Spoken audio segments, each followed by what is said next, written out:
ကဲကျွန်တော်တို့ပင်လယ်ထဲကိုစဉ်းစားမလို့ပဲနဲ့ပင်လယ်ထဲမှာရှိတဲ့ကျွန်တော်တို့ငမန်းတွေငါးတွေလိတ်တွေကိုအနီးကကြည့်ရှုလို့ရမယ်ကျွန်တော်တို့ဖက်ထရမှာတည်ရှိနေတဲ့ underwater လေးနဲ့ကျွန်တော်တို့မိတ်ဆက်ပေးမှာဖြစ်ပါတယ်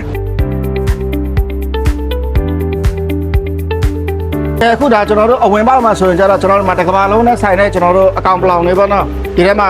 မိချောင်းတွေလည်းရှိမယ်ပေါက်တင်ညိုတွေရှိမယ်လိတ်တွေရှိမယ်မွေတွေအစအကုန်လုံးပေါ့ပင့်ကူတွေအကုန်လုံးရှိမယ်ဒါနဲ့ပတ်သက်ရင်ကျတော့လေ့လာခြင်းနဲ့ဆိုရင်ဒါဘယ်နိုင်ငံလာတာဘယ်လိုလာတာဆိုတာဒီမှာတို့အကုန်လုံးရေးထားပြတယ်ပေါ့နော်ဒီမှာအကောင်တွေကအသေးသေးတွေရှိပါတယ်ဒီတမအကုန်လုံးဒီလာပထမဆုံးကျွန်တော်တို့အပေါက်မှာအစဆုံးအကုန်လုံးကြည့်ပြီးတော့ကျွန်တော်တို့က channel 1 2 3ဆိုပြီး3ခုရှိပါတယ်အဲ့ဒါမှကျွန်တော်တို့ဆက်လက်သွားမှာဖြစ်ပါတယ်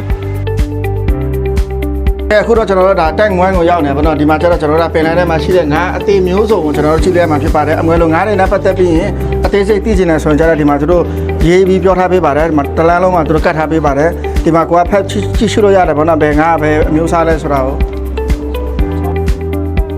လက်ရှိတော့အခုကျွန်တော်တို့ tank 2ကိုရောက်ရှိနေတယ်ဖြစ်ပါတော့ဒီမှာကျတော့ကျွန်တော်တို့ကဒီငမန်းအသေးလေးတွေ site ဆုံးကိုကျွန်တော်တို့တွေ့ရှိရမှာဖြစ်ပါတယ်ပြီးဒီမှာလည်းအလားတူပေါ့နော်သူတို့ဒီမှာဘယ်ငမန်းဘယ်ကနေလာလဲဆိုတာကိုကျွန်တော်တို့ဒီမှာဖက်ရှုလေ့လာလို့ရပါတယ်ဗျာ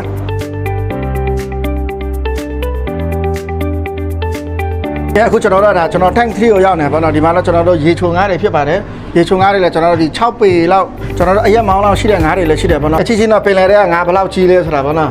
တရွာလုံးစားလို့ရတယ်။အဲငါတို့ဒီနေရာရောက်ရှိမယ်ဆိုရင်လူကြီးတွေအတွက်ဆိုရင် experience တစ်ခုရတယ်လို့ကျွန်တော်တို့ကလေးတွေလူငယ်တွေအတွက်ဆိုရင်ပညာနဲ့ဘဝတုဒ္ဒတစ်ခုကိုရရှိမှာဖြစ်ပါတယ်။ငါတို့ဒီဖတ်ထရရောက်ပြီးမှဒီနေရာကိုလာလိုက်မယ်ဆိုရင်ကျွန်တော် The Best Holiday Tour and Travel Agency ကိုအချိန်မီဆက်သွယ်မေးမြန်းလို့ရပါတယ်။အားလုံးမင်္ဂလာပါ။